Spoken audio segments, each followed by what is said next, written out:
Ever since he was a child, Mark Twitchell had always dreamed of becoming a big-time Hollywood filmmaker. But he knew the odds were stacked against him because he lived in Edmonton, Canada, which was not exactly known for being a movie-making hub. Nonetheless, after high school, he enrolled in an Edmonton art college, and in 2000, he graduated earning his degree in radio and television art. But after college, despite utilizing his training to make several films, none of them generated any buzz beyond his friends and family, and so it seemed like his filmmaking career was turning into a bit of a dud. However, in 2007, Mark had a bit of an unintentional breakthrough.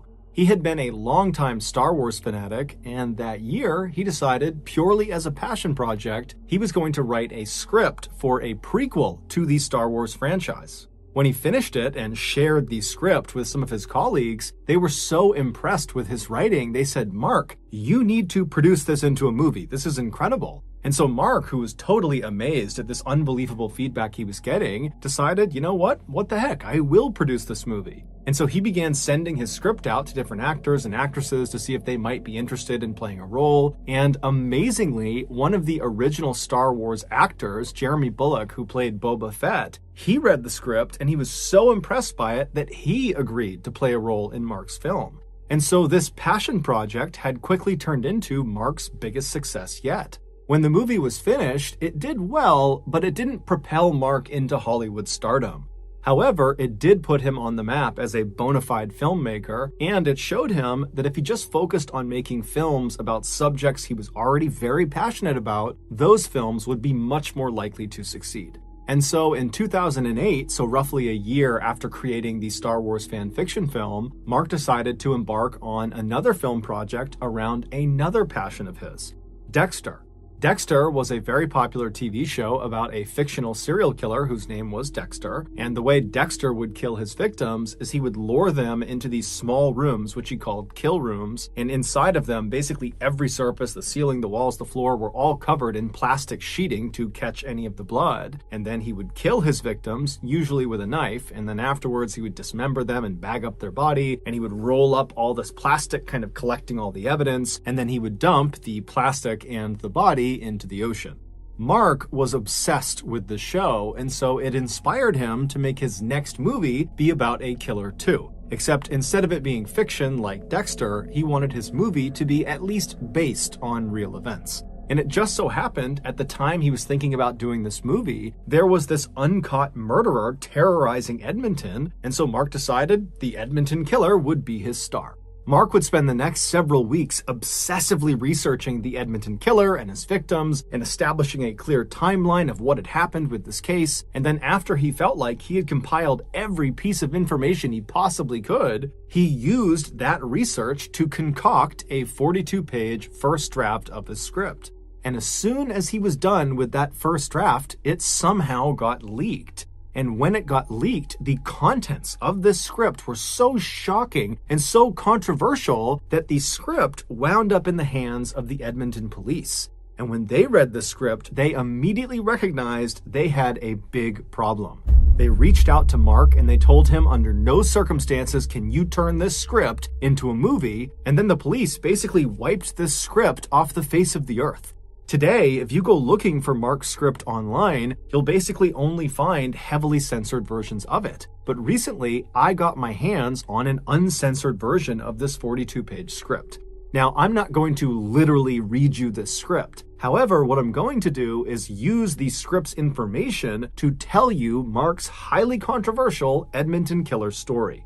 As you listen, remember this story is based on actual events. And so the victims' names and the information about them is real. Okay, here we go. In early October 2008, a soft-spoken 26-year-old casino security guard named Giles Tetreault was living alone in Edmonton. Giles's life had recently been turned upside down because a few months earlier, his wife had told him that she just didn't love him anymore and that she was going to leave him. Giles was still very much in love with his wife, and so this was a totally heartbreaking experience for him. After she left, Giles tried to stay busy and keep his mind occupied, but it rarely worked. Oftentimes, he felt crushingly lonely and sad. But on Friday, October 3rd, when Giles came home from work that afternoon, he suddenly felt like, you know what, I gotta get my life together, and I'm gonna start by finding myself a new romantic partner. And so he went on a dating site and he made himself a profile, and he began scrolling through all of the women's profiles that lived roughly in his area. And at first, no one really appealed to him, but then he stopped on this one woman's profile. She was this young, blonde, beautiful woman named Sheena, and she lived right in Edmonton. And so Giles thought, what the heck, I'll send her a message. And so he did, just introducing himself and asking to talk further. And she responded just a couple of minutes later. And then over the next couple of hours, the two exchanged dozens of messages, getting to know each other. And then finally, Sheena just says to Giles, hey, we live so close together. Why don't we get together tonight and go grab dinner and watch a movie together? And Giles is thrilled, and he says, yeah, I'll come pick you up. What's your address? And Sheena would tell him, you know what, I don't feel comfortable sharing my address over this dating website. And so instead, she sent Giles this strange, customized set of directions that didn't give the actual address of her house. Instead, it basically gave Giles a set of known landmarks in Edmonton that he could follow until he finally arrived at her residence.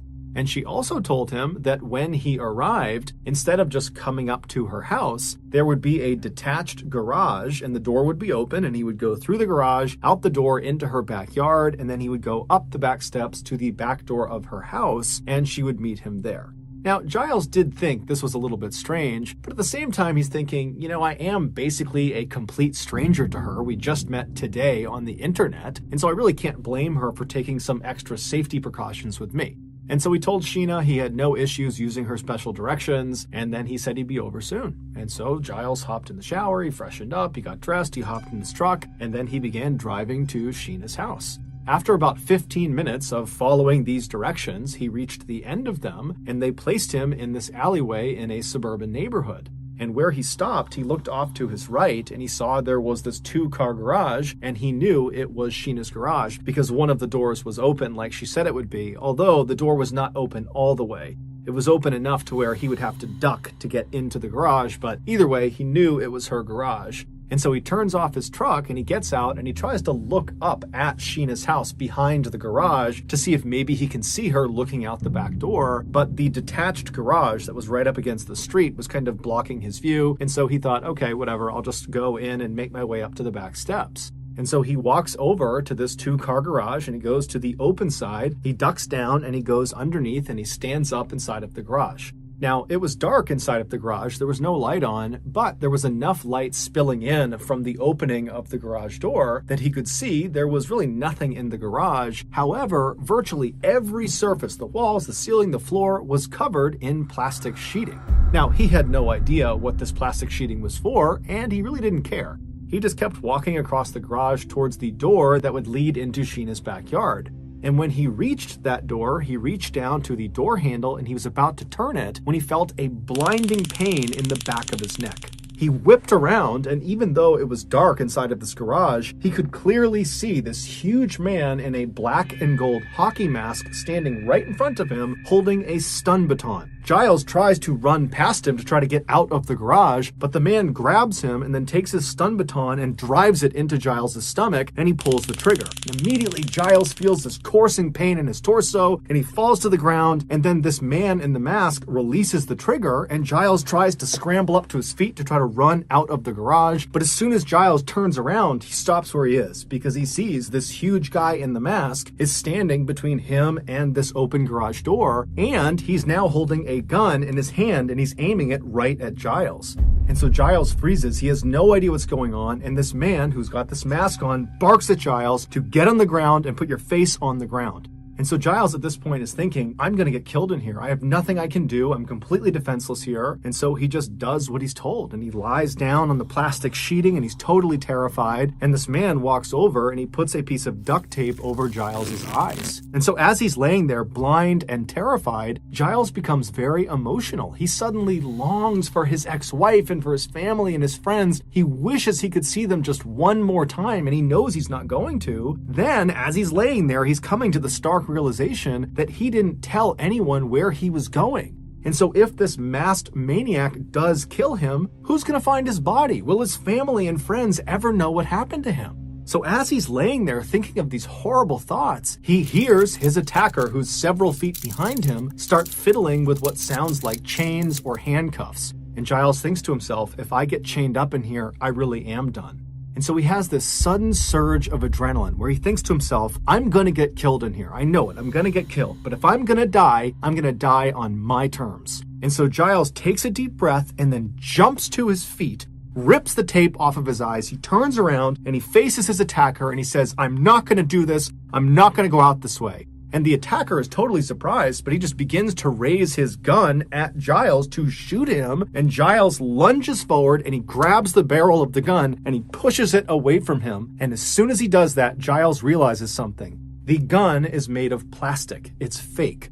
And so Giles is suddenly so confident, he grabs the arms of his attacker and he tries to kick the guy in the legs, but the attacker is so much bigger and stronger than Giles that he just headbutts Giles. Giles goes flying to the ground and his attacker jumps on top of him and begins punching him and slamming his skull into the ground. But Giles is so high on adrenaline, he can't feel any of the blows. All he's trying to do this whole time as he's getting pummeled is just find a way to stand up and run out of this garage. Just get out, escape. And amazingly, against all odds, he does manage in between blows to wriggle his way out of the attacker's grasp. But as he begins to run towards that opening in the garage door, the attacker grabs him by the jacket. And so Giles twists himself and he actually comes out of the jacket. And then he throws himself onto the ground and he rolls out of the garage. And as soon as he is free, he suddenly can't stand up. The stun baton, he didn't feel it before, but it had sapped all of his strength, but the adrenaline had kind of overridden that feeling. But here he is outside and he suddenly can't stand up. And so he's trying to stand up, and then the attacker, who's still inside, dives down, reaches out from underneath the garage and grabs Giles by the ankle and begins trying to pull him back into the garage. And so Giles is kicking and screaming and punching, and he finally breaks free. And then he has another surge of adrenaline, and he stands up and just begins running down the alleyway. Doesn't even go to his car. He just starts running towards, hopefully, civilization. And he makes it a couple of houses before he collapses to the ground in this very busy walking trail. And so he's landed right in this intersection where he's hoping someone's going to be. He turns back and looks down the alleyway, and he sees his attacker, who's now on the road. He's got the mask still on his face, and he's charging up the road. Giles can't even get up. He's so tired, but Giles looks to his side and he sees there's this random couple walking down the walking path. They see Giles on the ground who's calling out for help, and they run over to him and they get right in front of Giles, and Giles immediately points at the attacker coming down the alleyway and says, he's trying to kill me. And the attacker amazingly just jogs right up to Giles, right up to the couple. He does not take his mask off and he acts like he's friends with Giles and says, oh, come on, Frank, you're making a big deal out of it. It's a game. Come back to the garage. I'll meet you there. And then the attacker just turns around and walks back down the alleyway back towards his garage. And so Giles turns and looks up at the couple, who are totally freaked out by this whole situation. They don't know if this is some weird setup that they're going to get robbed or something. They don't know if this is a hoax. And so they say, hey, you're on your own, pal. And they turn and they leave. And so Giles is left in the middle of this intersection. The only people that could have helped him are now gone. And so he rolls over and just looks down the alleyway in the direction of the garage. And he can actually see his attacker pacing back and forth inside of the garage because that door is partially open. And so Giles doesn't know what to do. He has to get to his truck to get out of here. And so he just sits there for a couple of seconds, just watching the attacker, making sure he's staying inside of the garage. And then finally, he just took a deep breath. He pulled himself up and he stumbled down the alleyway. He got in his truck, fired it up, and he peeled out of there. When Giles got home, he was obviously traumatized from this horrible thing that had just happened to him, but he also felt embarrassed and kind of ashamed that he had clearly just gotten catfished by the psycho in the garage. Obviously, Sheena, the woman he supposedly was talking to, was not real. It was that guy in the garage that had attacked him, but he didn't really understand why it had happened. He had no idea why anyone would target him, and so the whole situation was just such a mess. He decided, you know what, I'm not going to tell anyone. He didn't report it to the police, he didn't tell his friends, he didn't tell his family, he just decided he was going to move on and forget about it.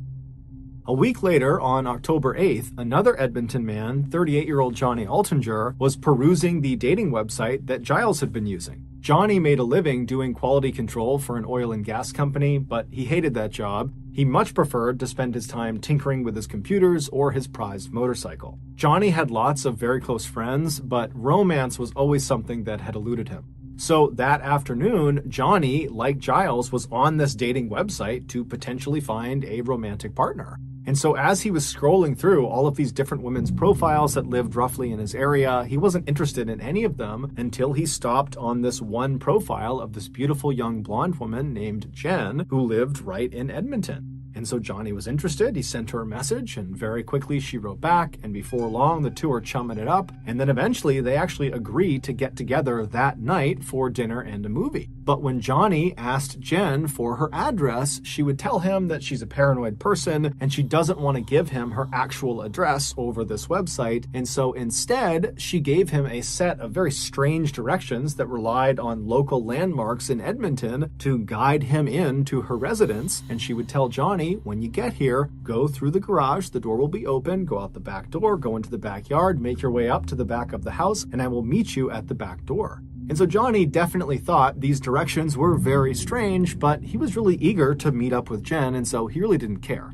And so he told Jen it was no big deal, he'd happily follow her directions, and then he hopped in the shower and he got himself together, and then before he left to go to Jen's house, he forwarded Jen's email that included her very strange directions. He sent those directions to one of his very close friends, and he kind of jokingly included a message that was like, hey, if I go missing tonight, this is where I'm going. And then Johnny hopped in his car and he left. The directions brought Johnny to the same garage in the same alleyway that Giles had been to a week earlier. And when Johnny came to a stop in front of Jen's two-car garage with one of the doors partially open, he saw there were lights still on inside of the garage, and he saw someone walking around inside. And so Johnny looked at his watch and he realized he was maybe 15 or 20 minutes too early. And so he parks his car and he's thinking, okay, Jen might be inside of this garage and I'm early, but maybe I'll just walk over and say hi to her. I'm sure she wouldn't mind. And so Johnny turns off his car, he gets out, and he starts walking over to this half-open garage door. And as he gets closer and closer, the lights in the garage go off. And so Johnny stops and he's thinking, why are the lights off? Did she hear me? Does she not want me to come in? What's going on? But he's thinking, okay, well, I should definitely go over and say something. And so he walks over to this open garage door and he bends down and he looks inside and it's totally dark. And he just says, hello?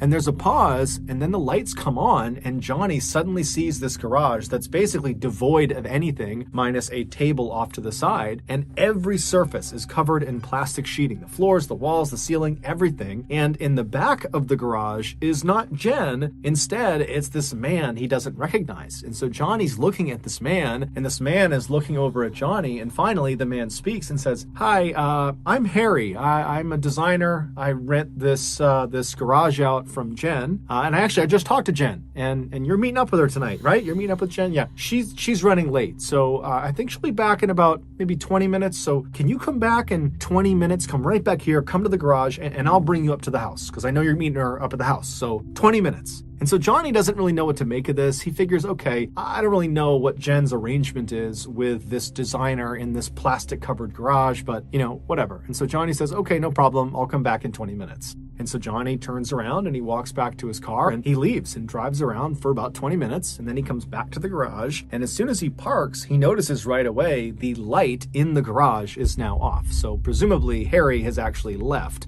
And so he will not be available to walk Johnny up to the house to meet Jen. But Johnny was thinking, I don't really want to interact with Harry. He seems like a strange guy anyways. And so he counts this as a win. And so Johnny parks his car, he hops out, he walks over to the garage, he bends down and goes inside of the garage. He stands up and he walks across the plastic-lined floor to the door that's going to lead out into Jen's backyard. But before he reaches that door, something smashes into the back of his head. And immediately Johnny is horribly dazed and he instinctively throws his hands up to protect his head. And he begins spinning around trying to figure out who or what had just hit him. And as soon as he turns around, he sees in the shadows is the figure of none other than the man he saw before, Harry. And Harry is holding a big metal pipe.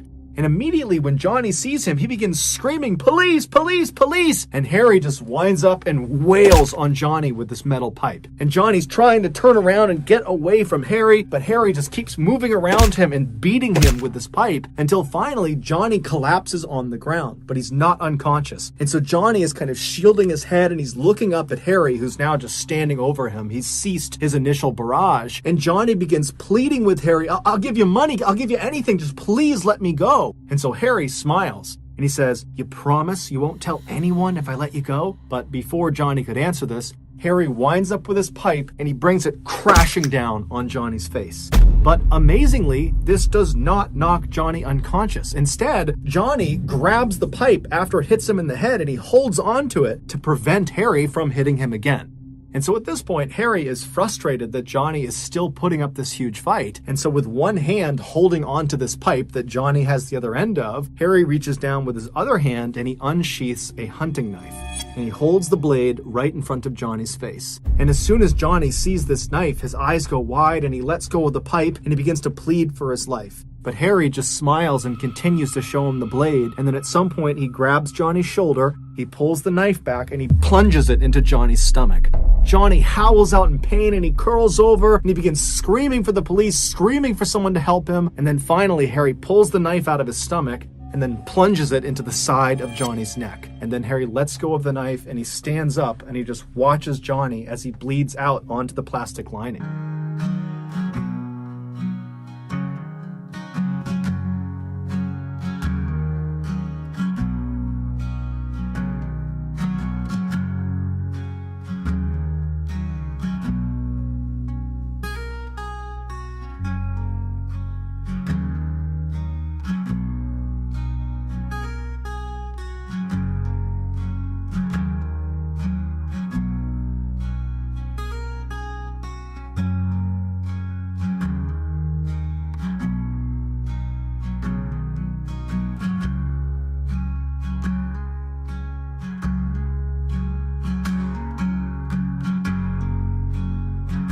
As Harry watched Johnny die, he had this pang of regret. He thought to himself, why didn't I play more mind games with him before I killed him? I'll do that with the next one. After Johnny died, Harry would dismember and bag up Johnny's body, and then he would roll up all of the plastic from the walls and the ceiling. He'd gather that all up, and then a couple of days later, he would dump both Johnny's body parts and all of the plastic containing all of the evidence down a nearby sewer drain. At this point in the story, Mark's script just kind of comes to an abrupt end. We don't know what Harry did after getting rid of Johnny's body and the evidence because Mark just didn't write it. It was like he didn't finish the script. And there's a reason for that, and it's the same reason the police stepped in and stopped Mark from making this script into a movie. At the time they read his script, the police had already figured out who owned the garage where Giles and Johnny were attacked. Johnny's friend, the one who Johnny had forwarded Jen's email that had those strange directions, well, that friend gave those directions to the police once Johnny had been reported missing. And so the police followed these strange directions to this garage, and they discovered it was not owned by some young, beautiful blonde named Jen or Sheena. It was not owned by some designer named Harry. It was owned by a young, up-and-coming filmmaker named Mark Twitchell. But to this point, Mark had been extremely cooperative with police and allowed them to search it, and they found nothing. And he explained to them he was not remotely the only person with access to this garage, not by a long shot. But when police searched Mark's laptop, they found a hidden document, and this document was his 42-page script. And when they read it, they saw there was a huge issue. Giles, the first victim of the Edmonton killer, had eventually gotten over his embarrassment and shame, and he went to the Edmonton police and he told them in detail what happened to him inside of that garage. But Giles was so scared he had not told anybody else what had happened. The only people who knew were himself and the Edmonton police. Yet somehow, in Mark's script, the account of what happened to Giles was exactly correct. Every little detail of what happened to Giles was encompassed inside of the script. And the reason Mark had this information is because Mark was in the garage when Giles got attacked. Because Mark was the Edmonton killer. Mark had been so desperate to make his killer in his new movie as good as Dexter in the TV show that Mark decided he needed to literally become Dexter in real life. He needed to know exactly what it felt like to lure an unsuspecting victim into a kill room and murder them so that he'd be able to more accurately write about it in his script. He believed this would put his movie over the top. It would be the most authentic killer movie ever, and it would be his ticket to Hollywood. And so after Mark used a fake dating profile to trap and then attack Giles, after that experience, he wrote about it, and that became his script. And then when he did the same thing to Johnny and then actually successfully killed and disposed of him, he sat down and wrote about that experience too and tacked it onto the end of the Giles attack. He was literally living his movie and writing the script in real time. The title that Mark gave his script was SK Confessions, which stood for Serial Killer Confessions. And that's exactly what the script was. It was a real confession. And based on the way his script just kind of abruptly ends without any sort of conclusion, it seems fairly obvious that Mark was planning to kill more people and then incorporate those experiences into this script. Ultimately, though, the script that was found by police was used to convict Mark of murder, and he is currently serving life in prison.